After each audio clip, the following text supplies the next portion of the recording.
The date is the 25th of October, 1415. The place is a strip of open land between the forest of Tramcourt and Agincourt. The morning air is cool and crisp, tainted with the smell of the recent rain diluting the clay-rich mud of the French fields. We all know the date, we all know the story. But what actually happened at the Battle of Agincourt? Any school-grade history tutor may tell you a fantastical tale of heroism in the darkest hour, glory despite all odds. It makes for a great story, and a perfect legend, but perhaps knowing the historical truth is more important than a legend. The often told story of Agincourt is that of an English army exhausted from endless marching through the French countryside, riddled with dysentery and other grueling ailments, and matched with an army of mounted French knights who heavily outnumbered them. The fable then goes on to tell us about how the outnumbered English army, armed mostly with longbows and billhooks, managed to take down thousands of heavily armoured knights on horseback who were struggling in the mud and drowning in the pools of thick brown water from the previous night's rain. Against all odds, King Henry V and his army of weary yet battle-hardened men managed to defeat the main force of the French elite. So, is this how the Battle of Agincourt truly went down? Well, the answer is yes, but also no. To tell you about what really happened on the morning of October the 25th, 1415, we need to go back a little further. Henry and his English army had been recently laying siege to the French city of Harfleur, 18th of August to the 22nd of September in the same year. Despite the English reigning victorious and successfully taking the city, they had suffered considerable losses both in combat and due to illness.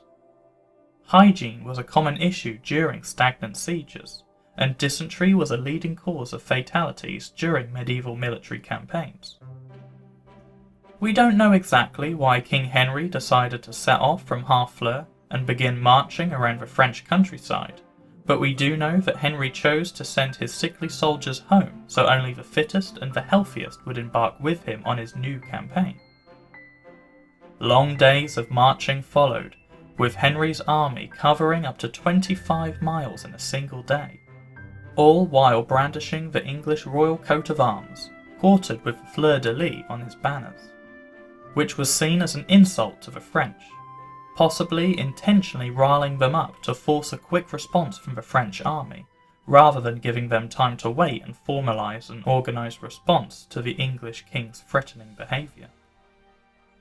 In the run-up to the day of the battle, there was a lot of intercepting scouts and messengers, and in the most spectacular turn of luck, the English managed to capture a French messenger who was carrying the proposed battle plans for when the French army would finally manage to collect their forces together and engage with the English.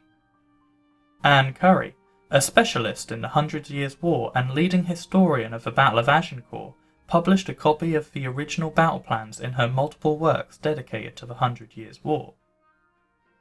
The French battle plans were good, since the French knew that the Roman English army were built up of mostly longbowmen, thanks to the scouting done beforehand.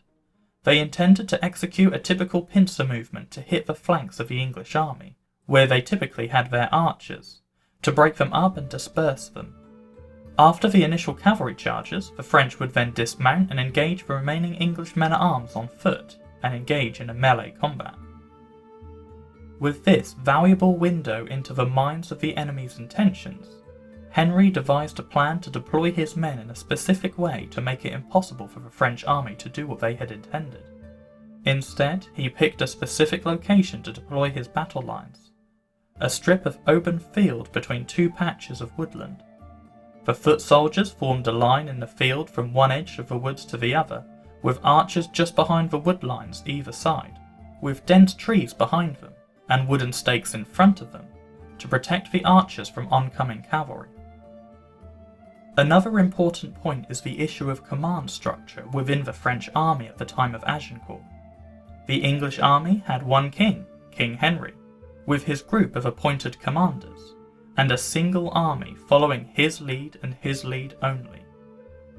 On the other hand, the French army was made up of multiple separate armies, all marching under a different banner to each other, and they had agreed to meet up at a single location to join forces.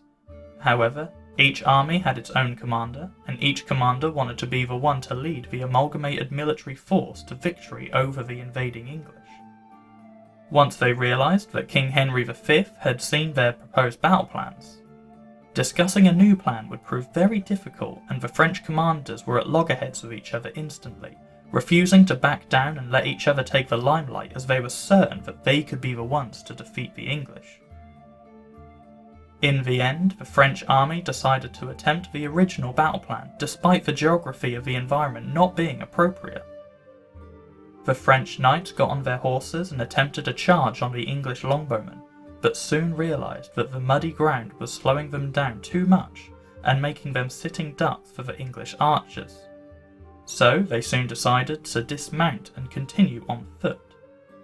At this point, I feel it's very important to dispel a common misconception, which is that the French knights were wearing such heavy armour that they could barely move and they were simply getting bogged down and shot at by the famed English longbowmen. It is true that the French knights had been wearing their heaviest configuration of armour at the Battle of Agincourt, but this was to avoid heavy losses from arrow fire. It is very difficult to kill a fully armoured knight with an arrow unless you get a lucky shot. The thickness and curvature of the steel plate harness they were wearing was specifically designed to make arrows glance and ricochet off rather than get lodged inside the metal. So the only vulnerable parts were the areas in the armour that were less protected to provide more mobility, such as the armpits and groin. It was thanks to this well-protective armour that the French knights were able to dismount and continue on foot despite the heavy bombardment of arrows being aimed at them. Being a medieval reenactor myself, with experience of fighting in a full suit of armour, I can confirm that wearing a full armour harness does not impede your movement by much, and the sacrifice of mobility is very much worth the extra protection that it gives. A full suit of early 15th century armour of this time would weigh between 25 to 35 kilograms, and there would always be a balance of mobility versus protection. However, the armour is tailored to your body shape, and attached in such a way to make it feel as comfortable and lightweight as possible. So the French army had now dismounted and are about to engage with the English foot soldiers in melee combat. They have suffered losses from the failed cavalry charge, but the battle is not over just yet. The English archers are continuing to unload arrows into the French army, getting as close to the enemy as possible to ensure accuracy with each shot. King Henry V has been using himself as bait, showing himself in the middle of the English lines, luring the French towards him so its archers aren't put under so much pressure.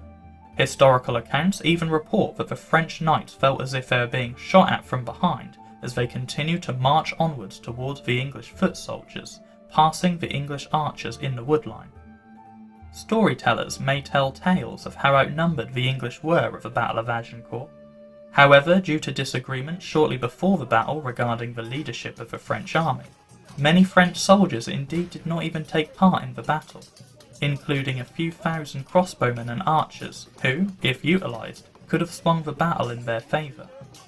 Regardless, the fighting ensued and was very intense, and the French still managed to push the English line back a spear's length according to historical accounts.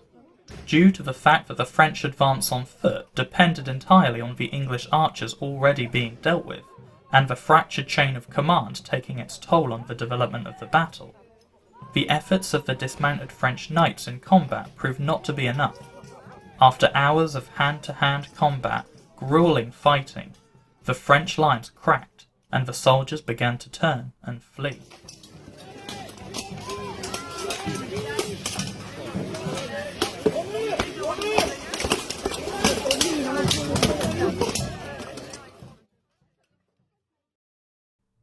During the medieval period, it was a code of chivalry to capture enemy knights for ransom rather than slaughtering them.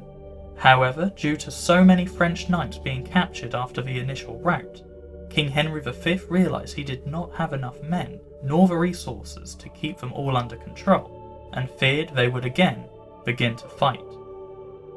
With this in mind, Henry ordered many French knights to be put to death, sacrificing the code of chivalry to protect his own men and ensure the victory. And so, this is how the Battle of Agincourt unfolded, not quite a legend of a few thousand archers and billmen, riddled with disease and starvation, taking down tens of thousands of mounted French knights armed to the teeth. But personally, I feel that the true story of Agincourt is just as heroic and fascinating, if not more so, than the stories we have already been previously told. A special thanks to Toby Capwell, Todd Cutler and Anne Curry for providing the information and historical accounts to help make this article possible. And a huge thank you to the valiant medieval reenactors who have provided the photos to make this video. I have left the links to their social media accounts in the description below, and I implore you to check them out. For now, thanks for watching.